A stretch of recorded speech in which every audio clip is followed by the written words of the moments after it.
लवाद म्हणून विधिमंडळाचे अध्यक्ष, महाराष्ट्र विधिमंडळाचे अध्यक्ष म्हणून ज्यांच्यावर ही जबाबदारी सर्वोच्च न्यायालयाने सोपवली, शेड्यूल 10 प्रमाणे डिस्क्वालिफिकेशन वर तुम्हाला निर्णय द्यायचा आहे आमदारांच्या अपात्रतेबद्दल. हा फक्त निर्णय देण्याची जी प्रक्रिया होती, ही प्रक्रिया एक समरी एक्सरसाइज म्हणून सर्वोच्च न्यायालयाने त्यांना निषेध करूनच त्यांच्या निकाल पत्रामध्ये दिली. सर्वोच्च न्यायालयाने जी कन्क्लुजन्स दिली, ऑपरेटिव्ह पार्टच्या बरोबर जी कन्क्लुजन्स दिली, त्यामध्ये विशिष्ट पॉइंटर्स होते. त्यामध्ये महत्वाचं पक्षाचा व्हीप, पक्ष कोण, कशा रीतीने नेमणुका, पॉलिटिकल पार्टीने व्हीपची नेमणूक, या सगळ्या गोष्टी होत्या आणि त्या गोष्टींची पडताळणी करून त्याबाबत निर्णय देणं अपेक्षित होतं.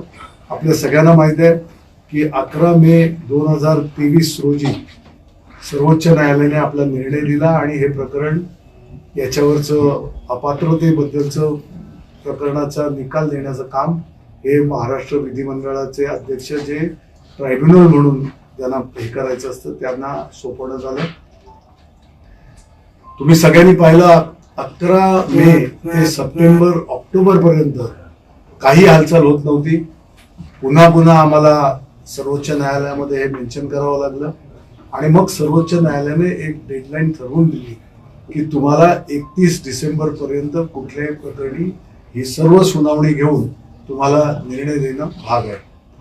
त्यावर सुनावणी सुरू झाली, मुंबईत झाली, त्याच्यानंतर दिवाळी अधिवेशनाच्या दरम्यान नागपूरमध्ये सुद्धा या बाबतीमध्ये सुनावणी झाली, क्रॉस एक्झामिनेशन झालं, फायनल आर्ग्युमेंट झाली, रिजॉइंडर झाले आणि मग ते संपूर्ण विषय हा close for order, reserve for orders म्हणून डिक्लेअर करण्यात आला.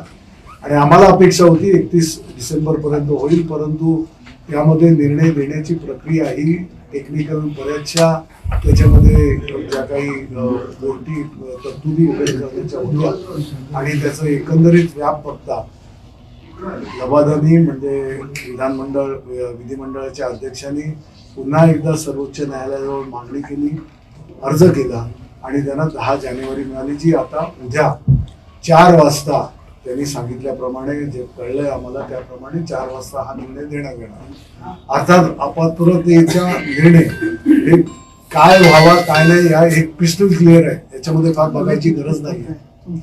व्हीप देण्याचा अधिकार, व्हीप नेमण्याचा अधिकार, गटनेता नेमण्याचा अधिकार हा त्या राजकीय पक्षाला असतो. हे कायद्याद्वारे सिद्ध आहे, निवडणूक आयोगाने त्यावर शिक्कामोर्तब केलेले आहे. त्यामुळे त्यामध्ये जास्त बघण्याची गरजही नाहीये.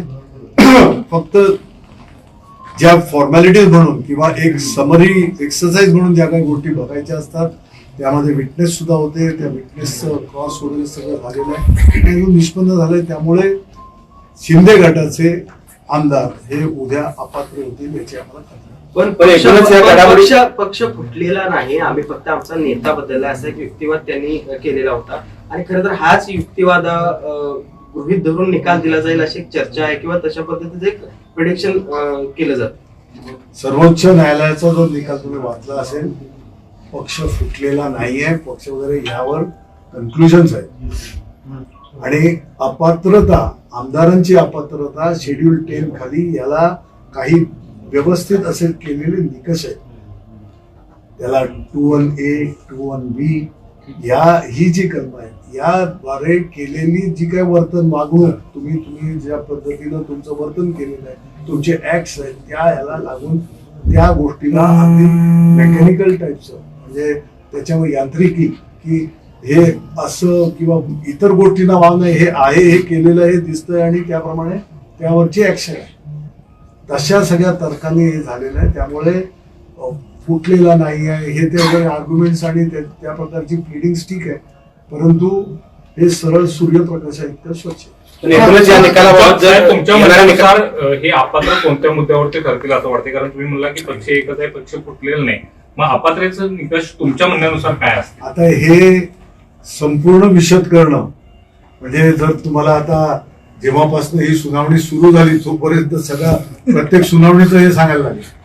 थोडक्यात की तुम्ही कशा रीतीनं पक्षाच्या ज्या काही मर्यादा किंवा पक्षाची शिस्त असते, टू ए म्हणजे एखाद्या आमदारानं केलेलं पक्षविरोधी कारवाई किंवा पक्षविरोधी कार्यवाही, तुमचं जे काही वागणूक, तुम्ही जे काही ऍक्शन तुमच्या झाल्या या पक्षाच्या पक्षविरोधी होत्या हे दाखवण्याचं म्हणजे ज्या वेळेला 21 तारखेला झालं, 21 तारखेला ज्या वेळेला ही लोक गेली त्यावेळेला पक्षाने बोलवलेल्या अधिकृत बैठकीला येण्याचं त्यांना निमंत्रण, त्यांना नोटिसेस, त्यांना ज्या काही गोष्टी फॉर्मॅलिटी लागतात त्या सगळ्या पूर्ण केलेल्या. तर त्यांनी त्या आम्हाला ते मिळालं, आम्ही येऊ शकत नाही त्याची कारणं दिली किंवा कशा रीतीने आम्ही नाही आहोत, कुठं होते ते सगळ्यांनी तुम्ही माध्यमांनी दाखवलंय. सुरतला आपले कॅमेरा लागले होते, गुवाहाटीला आपले कॅमेरा दाखवत होते कोण कुठे आहे. त्यामुळे हे ज्यामुळे 21 तारीख 22 तारीख आणि त्याच्यानंतर मग सभागृह ज्या वेळेला विशेष अधिवेशन बोलवण्यात आलं, विशेष अधिवेशनाला जो व्हीप होता तो व्हीप लागू झाला. त्या व्हीपला त्यांच्याजवळ पोहोचल्याची त्यांनी दिलेल्या त्यांच्या ऑफिशियल ईमेल ऍड्रेसची विधिमंडळामध्ये जे आमदारांचं ईमेल ऍड्रेस असतं त्याप्रमाणे दिलं, ते त्यांना मिळालं, ते त्यांनी एक्नॉलेज केलं. या सगळ्या गोष्टी धरून की त्यानंतरही विरोधी मतदान केलं, कारण शिवसेना पक्षाचा त्यावेळेला अधिकृतरित्या अध्यक्षाच्या निवडणुकीसाठी दिलेला उमेदवार होता. त्याला मतदान न करता तुम्ही विरोधात केलं. ही तुमची 21B खाली. तर थोडक्यात सांगायचं असेल जे तुमचं ऍक्ट आहे जे डिस्क्वालिफिकेशनला तुम्ही हे पात्र होता, त्यामुळे या बाबतीमध्ये कुठलाही किंतु किंवा संदेह असायचं कारण